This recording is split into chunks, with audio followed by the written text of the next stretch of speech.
Now, you see this question, for what values of x the expression x square minus 5x minus 14 is positive. That means, I need to know the sign of the quadratic expression. First, consider the quadratic expression x square minus 5x minus 14. So, compare this with ax square plus bx plus c. Then identify as a1 b minus 5 c is minus 14 and compute delta, which is b square minus 4ac, which is 25 minus 4 into 1 into minus 14. Definitely it is going to be 25 plus 56, which is positive.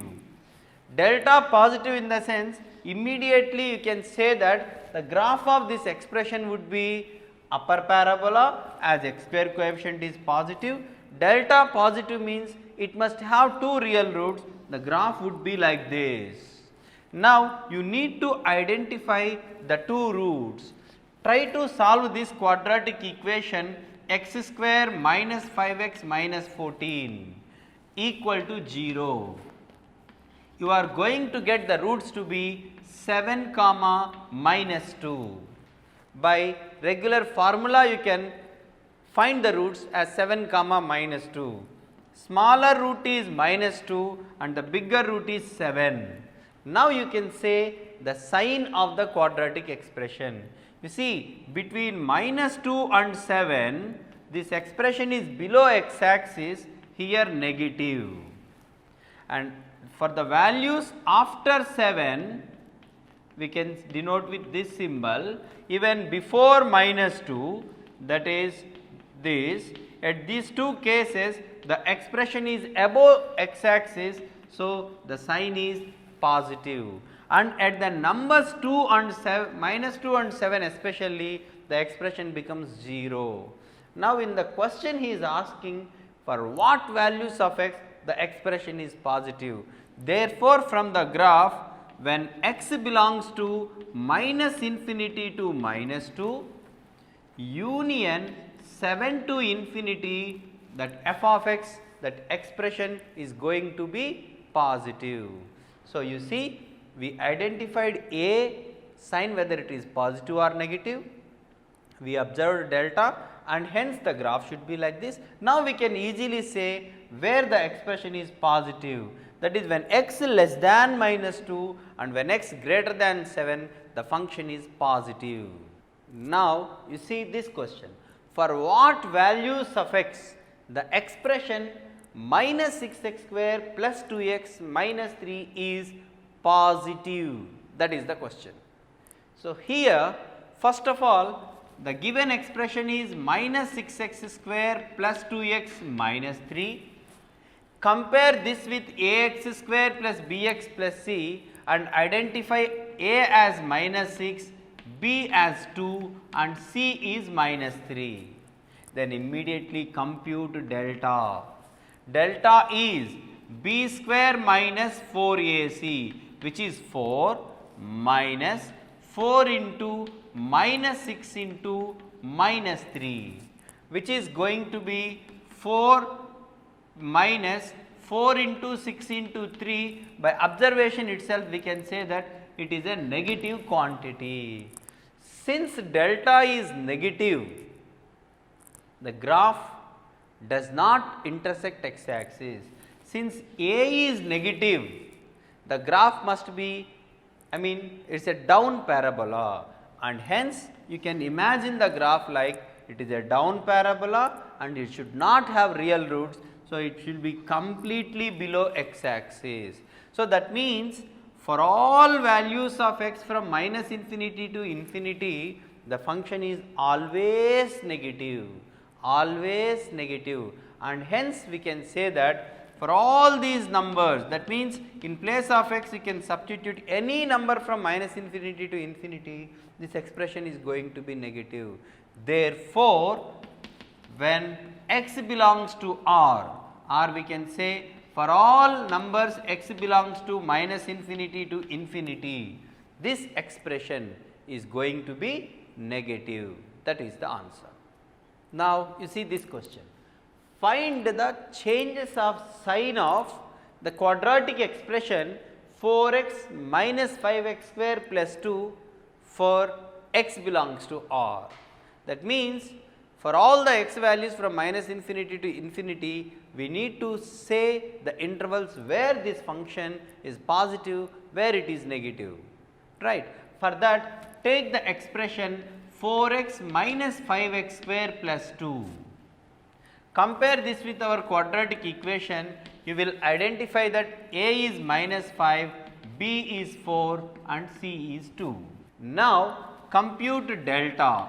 Delta is b square minus 4ac, which is 16 minus 4 into minus 5 into 2, which is 16 plus 40, which is 56, which is positive. That means, the graph as a is negative, it is a down parabola. As delta is positive, it must have 2 roots. So, it must cut x axis at 2 points, say these two. To know these 2 points, let us solve the equation. The equation can be written like 5x square minus 4x minus 2 equal to 0. 5x square minus 4x minus 2 equal to 0, for which the roots are going to be minus b plus or minus root of b square minus 4ac is 56 by 2a is 10, which is root 56 can be written as this. We write 4 plus or minus 2 root 14 by 10, that is 2 plus or minus root 14 by 5. That means, of this smaller root is, this is 2 minus root 14 by 5, then this root is 2 plus root 14 by 5. Okay. Now, you see, you can observe that for all x values between these two numbers, the expression is positive. For all the numbers greater than this, it is going to be here positive.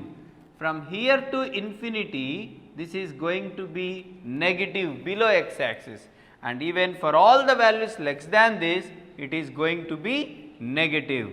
And hence, we can conclude that when x belongs to 2 minus root 14 by 5 comma 2 plus root 14 by 5, the expression is positive, and when x belongs to minus infinity to 2 minus root 14 by 5 as well as 2 plus root 14 by 5 to infinity, in these two intervals the expression is negative.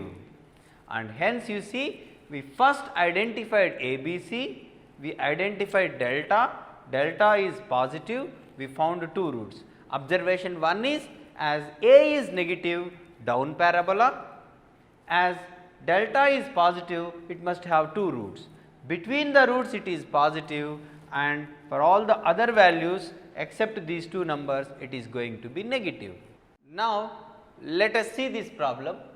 Find the maximum value of the function x square plus 14x plus 9 by x square plus 2x plus 3 over real numbers. That means, when you substitute x values from minus infinity to infinity, we will be getting a number in each case. What could be the maximum possible outcome? That is the meaning. For that, let us consider this function f of x is equal to x square plus 14x plus 9 by x square plus 2x plus 3, right. Suppose for some x naught, the output is y naught. So, let us take f of x naught, where x naught is some real number I have chosen. For this x naught, let the output be, you see, x naught square plus 14 x naught plus 9 by x naught square plus 2 x naught plus 3. Let us call this number as output, which is y naught. Now, from this we say that since y naught into x naught square plus 2x naught plus 3 is equal to x naught square plus 14x naught plus 9. Now, you can rearrange it as 1 minus y naught into x naught square plus 14 minus 2y naught into x naught plus 9 minus 3y naught equal to 0. Any real number we take generally, so we can treat it as an equation in x naught. Here, before I say it is quadratic, I need to say two cases. Case 1 would be, what if y naught is equal to 1? Is it possible or not? If y naught is 1, then this term will not be, and hence it is not quadratic equation, and hence I am dealing this case separately. If y naught is 1, you are going to get x naught square plus 2x naught plus 3 is equal to x naught square plus 14x naught plus 9. From which if you cancel this, you will get 12x naught is equal to minus 6, x naught is equal to minus 1 by 2, which is there in its domain. That means, when x naught is minus 1 by 2, output y naught is equal to 1 is possible. So, in the range of that function, y naught is equal to 1 will be there. Now, let us take up case 2 where this y naught not equal to 1. In such a case, I can treat this as a quadratic equation in x naught. Clearly, x naught is a real number. We have chosen real number. That means, this particular quadratic equation has real roots. So, we take delta greater than or equal to 0 for that quadratic equation. Now, you just consider delta 14 minus 2y naught whole square minus 4 into 1 minus y naught into 9 minus 3y naught is greater than or equal to 0. Now, you can take 2 common from this, so that 4 can be sent that side, which becomes 7 minus y naught whole square minus y naught minus 1 into, you can say 3 into y naught minus 3 is greater than or equal to 0. I have taken 4 common and sent that side, so that this is there. Now, you can say this is y naught square minus 14 y naught plus 49 minus 3 times y naught square minus 4 y naught plus 3 is greater than or equal to 0, which gives y naught square minus 3 y naught square minus 2 y naught square, 14 y naught plus 12 y naught, that is minus 2 y naught, 49 minus 9, which is plus 40 is greater than or equal to 0. Now, which gives, this is y naught square plus y naught minus 20 less than or equal to 0. Now, we know that it can be factorized like y naught plus 5 into y naught minus 4 less than or equal to 0, which gives that this is minus 5 less than or equal to y naught less than or equal to 4. Even y naught is equal to 1 is also there in this. So, comfortably we can say that the range of the given expression is minus 5 to 4, in which the maximum value of the function is going to be 4. That is the thing. Let me repeat, given a function, suppose x naught is a real number which is I am giving as input, let y naught be a output. Now, we prepare a equation like this. Here there will be 2 cases where y naught is equal to 1 possible or not, and y naught not equal to 1. If y naught is 1, x naught is equal to minus 1 by 2, that means y naught 1 comes as output. So, 1 must be in the range. Secondly, if y naught not equal to 1, it is a quadratic equation. Since x naught is a real number, we have delta greater than or equal to 0. I have applied the condition and I have solved and I got a range of numbers for y naught -5 to 4 and which are automatically inclusive 1. So, the range of this expression is -5 to 4. That means, whenever you substitute values of x as -infinity to infinity, the output number y naught can be from -5 to 4 and equal to 4 is also possible, because equality is there, and hence the maximum value of the expression is going to be 4. And you can also solve this question by using calculus first derivative equal to 0 and find the second derivative and see at what values you are going to get second derivative negative, which gives you local maxima. In that way also you can find the maximum value of this function. Now, you see this problem. If the expression x minus p by x square minus 3x plus 2 takes all real values for x belongs to R, find the bounds for p. That means, he has given a function called x minus p by x square minus 3x plus 2. Of course, x cannot be 1 comma 2 as the denominator is 0. So, when you give the suitable values for x, that is any real number other than these 1 and 2, you are going to get some output as y, or we can say f of x. He is saying that it takes all real values. What is the meaning of this? It takes all real value means the output of this particular function is R. That means, the range of this particular expression is R. In such case, what could be the possibilities for p?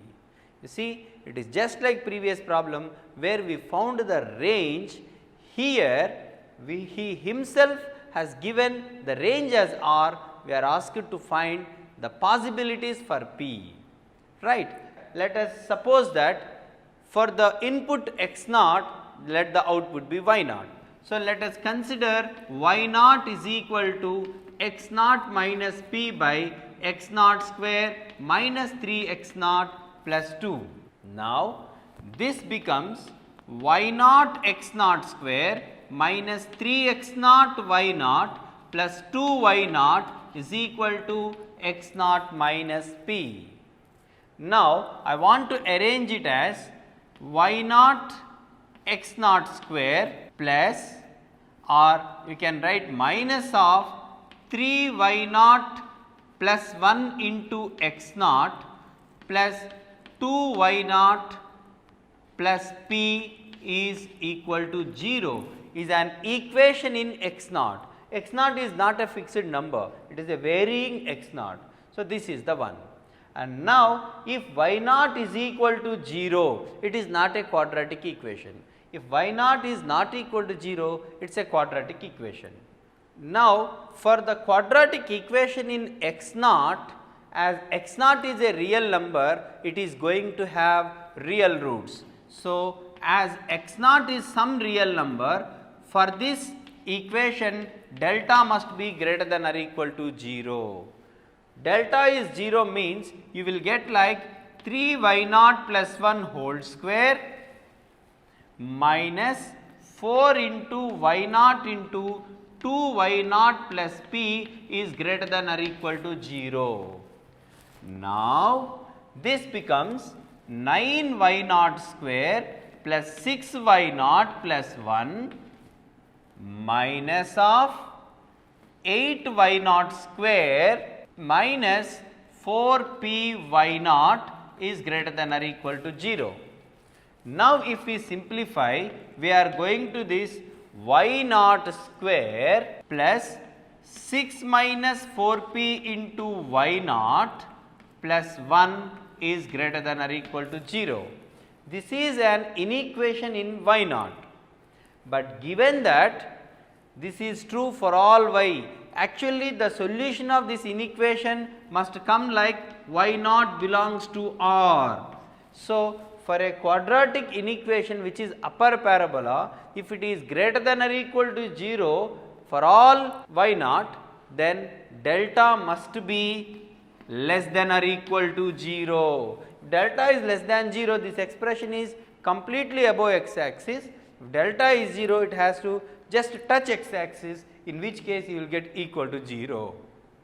And hence, let us apply as y naught belongs to R. That means, I have to get the solution for this quadratic inequation as R and delta less than or equal to 0. We say that 6 minus 4p whole square minus 4 into 1 into 1 is less than or equal to 0, which is another equation for which you can take common, you can write 2p minus 3 whole square minus 1 less than or equal to 0, for which if you solve you will get 4p square plus 9 minus 12p minus 1 less than or equal to 0. That is 4p square minus 12p plus 8 less than or equal to 0, which is p square minus 3p plus 2 less than or equal to 0, which is p minus 1 into p minus 2 less than or equal to 0. Therefore, p belongs to closed interval 1 comma 2. For all p from 1 to 2, we take what happens? That particular expression is going to take the range as R. Let me repeat, that is the given function where p is unknown, given that its range is R. For that I have chosen for input x naught, output is y naught. We got the quadratic equation in x naught, as x naught is real number, for that equation delta greater than or equal to 0. After applying that, I got an inequation. Its solution must be R, that means delta must be less than or equal to 0. So, I have applied delta where I got one inequation in terms of p, which gives the solution for p as p belongs to closed 1 comma 2. So, in this way, in quadratic expressions we have observed the graph of the quadratic expression in various cases. Then we found at what values of x it has minimum or maximum value of a quadratic expression, followed by range related problems we have done.